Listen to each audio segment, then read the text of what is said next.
बड़ी खबर भोपाल से। भोपाल पहुंचे राज्यसभा सांसद ज्योतिरादित्य सिंधिया। सीएम हाउस में सीएम शिवराज सिंह से मुलाकात की है। जेपी नड्डा और कैलाश विजयवर्गीय पर हुए हमले पर बयान। पश्चिम बंगाल में चल रहा है गुंडा राज, बंगाल की जनता इस सरकार को उखाड़ फेंकेगी।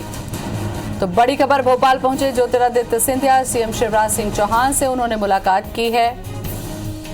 जेपी नड्डा और कैलाश विजयवर्गीय पर हुए हमले पर उन्होंने बयान दिया है कि बंगाल में चल रहा है गुंडा राज, बंगाल की जनता इस सरकार को उखाड़ फेंकेगी।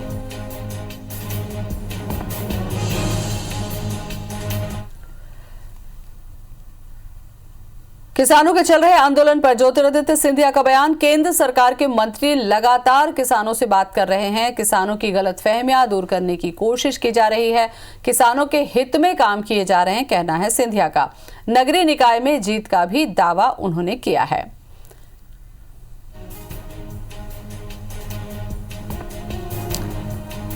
और इसी खबर पर ज्यादा जानकारी के लिए नवीन सिंह हमारे साथ में जुड़ चुके हैं। नवीन, सबसे पहले जानकारी दें आप, पश्चिम बंगाल में हुए हमले पर लेकर जो बयान हुआ उस पर।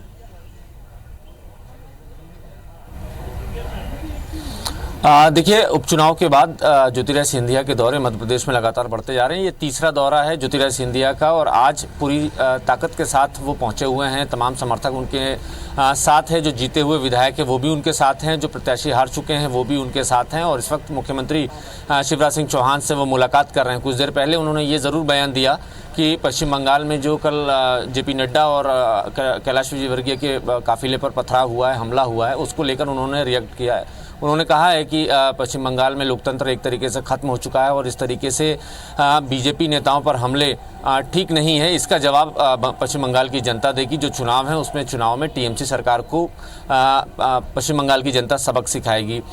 लेकिन मध्य प्रदेश में लगातार ज्योतिरादित्य सिंधिया अपनी ताकत दिखाने की कोशिश में हैं। उनके समर्थक ये कयास लगा रहे थे कि उपचुनाव के बाद चूंकि जब बीजेपी की सरकार मजबूती से मध्य प्रदेश में बन चुकी है तो ज्योतिरादित्य सिंधिया का कद जो है थोड़ा कमज़ोर हो चुका है।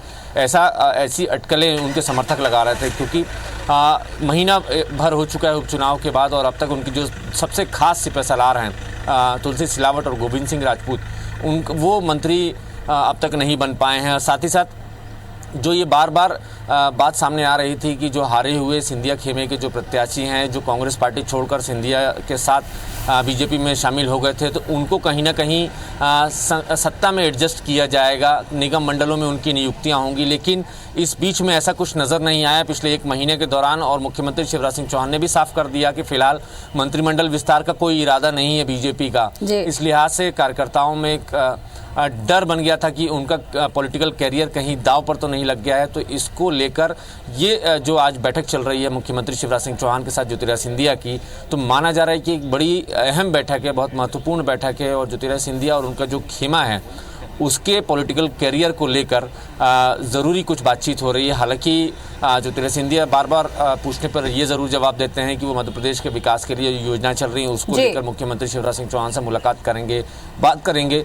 लेकिन पर्दे के पीछे जो है कहानी थोड़ी दूसरी नज़र आती है। जब सह संगठन मंत्री हितानंद शर्मा भी अंदर बैठक में मौजूद है, मुख्यमंत्री शिवराज सिंह चौहान भी मौजूद है और सिंधिया के तकरीबन सारे समर्थक, चाहे वो विधायक हों, हारे हुए प्रत्याशी हों, सभी इस वक्त ज्योतिरादित्य सिंधिया के साथ अंदर मौजूद हैं। चलिए नवीन, नजरें बनाए रखिए, अपडेट हम आपसे आगे भी लेंगे। शुक्रिया आपका।